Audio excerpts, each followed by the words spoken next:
Hi.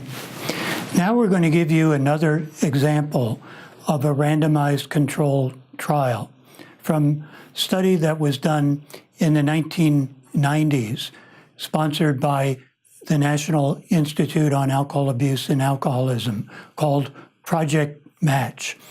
MATCH stands for Matching Alcohol Treatments to Client Heterogeneity. And the idea was to look at different types of treatment in terms of their appeal and their effectiveness with different types of alcoholics. And 3 types of standard outpatient therapies were chosen, both to see if one was better than another in terms of comparative effectiveness, and to see whether some types of patients did better in one treatment than another. The rationale for this trial came at a time when the medical community in general was becoming interested in personalized medicine. That is, if we know a particular drug or a particular type of therapy is effective with a wide variety of patients, the next thing to do is to see if there are certain types of patients who may be particularly appropriate for a type of therapy. And in fact, if some drugs are effective, they may be only effective with a particular type of patient. So on average, there may be no differences whatsoever. This particular trial came at a time when it was known that no single treatment seemed to help all alcoholics. Many patients respond to one treatment but not another, which suggests that perhaps, based on prior research, we could propose hypotheses that could be tested in a treatment matching trial. And that was done through a random assignment of over 1,000 patients to 3 types of 12-week treatment: motivational enhancement therapy, cognitive behavioral training, and 12-step facilitation. MET was based on the principles of motivational interviewing, where a therapist works with a patient to try to get them to mobilize their own resources, to evaluate where they are, and to come up with ways to change their behavior, which is facilitated by the therapist. This type of treatment was delivered in only 4 sessions over 12 weeks. The second type of treatment chosen in Project MATCH was cognitive behavioral training. Here, learning principles used in cognitive behavioral therapy were used here to train people to resist drinks and to avoid relapse once they had established abstinence. So CBT is a form of relapse prevention based on thought patterns, teaching people to think differently about their drinking, and behavioral skills training, how to use verbal skills and organize their lives free of alcohol. The third treatment was 12-step facilitation, based on the principles of Alcoholics Anonymous. TSF consisted of 12 sessions around the introduction of patients to the first 3 steps in AA. So they were involved in being trained by somebody to admit they had a problem and to find a sponsor and to join a group. All of those facilitating things were done over a 12-week period so that when patients finished this formal training in TSF, they could continue to maintain their abstinence by being plugged in to an AA group. The treatments were evaluated because they were distinct from one another. And they were also designed to be what is called manual guided. Each step, each week was organized so that the therapist followed a set of prescribed instructions in how they worked with the patients. And for that reason, we could standardize the type of treatment was delivered to make sure that they were indeed distinct from one another. And one problem in doing therapy research in particular is that counselors practice a variety of different skills. Sometimes one counselor practices one and another one does another. Even if you're trying to compare different treatments, they may do them differently than is prescribed in the manual.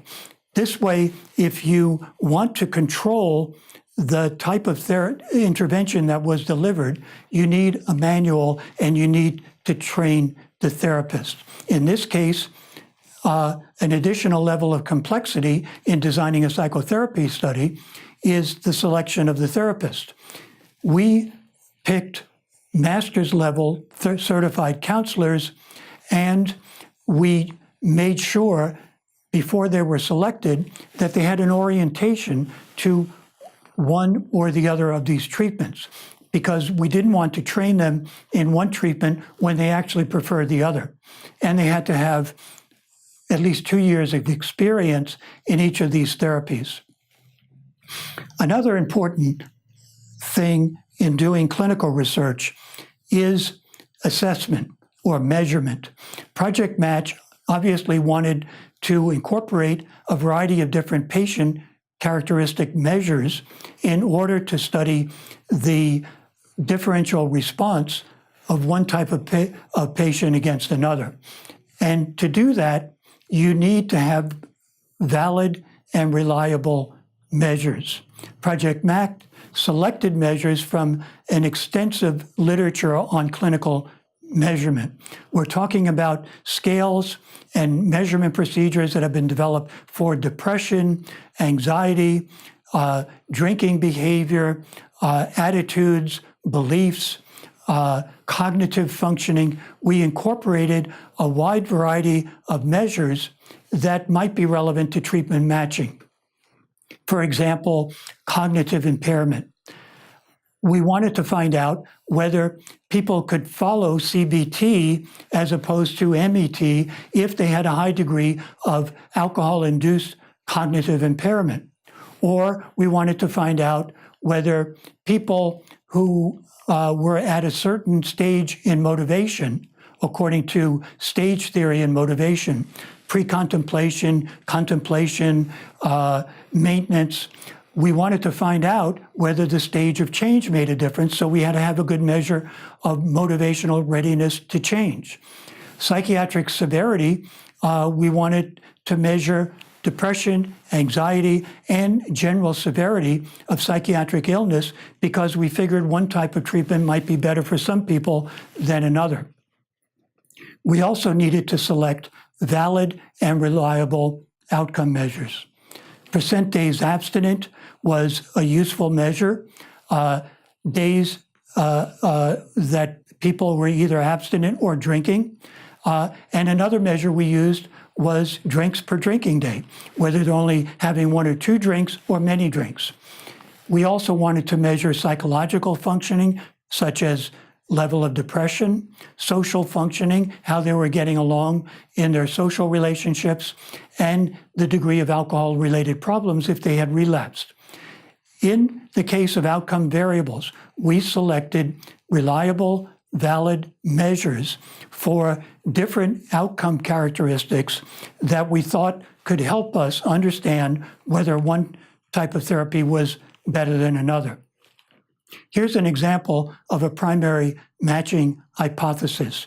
We predicted that cognitive behavioral therapy would differentially benefit clients with higher psychiatric severity. That was in part because CBT had been found to be effective with people with depression, and that 12-step facilitation at times and even 12-step as well, have not been recommended with people with severe psychiatric disorders. So here, this was a good directional hypothesis that we could use to see which patients succeeded. In terms of outcomes, first of all, a major finding from Project Match was that all three treatments were remarkably effective in helping people to maintain abstinence a year after they were randomly assigned to one of these three treatments. And if you look at this chart, prior to being randomly assigned, during the 2 months when they were getting ready to go into treatment, they were drinking about 70% of their days, or had about 25, 27% days abstinent. As soon as they got assigned to one of those three treatments, their percent days abstinent improved to over 80%. And there were no statistically significant differences between the three treatment conditions. It looks like there was a slight benefit for 12-step facilitation, but it wasn't statistically significant. We did observe matching effects for how severely dependent people were.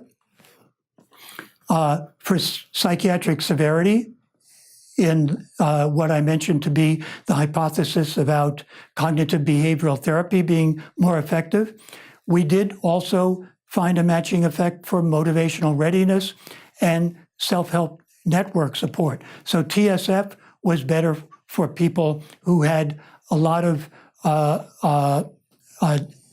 support in their network for abstinence. And this is then another example how we can use the randomized controlled trial research design to investigate the comparative effects of different types of treatment as well as matching effects.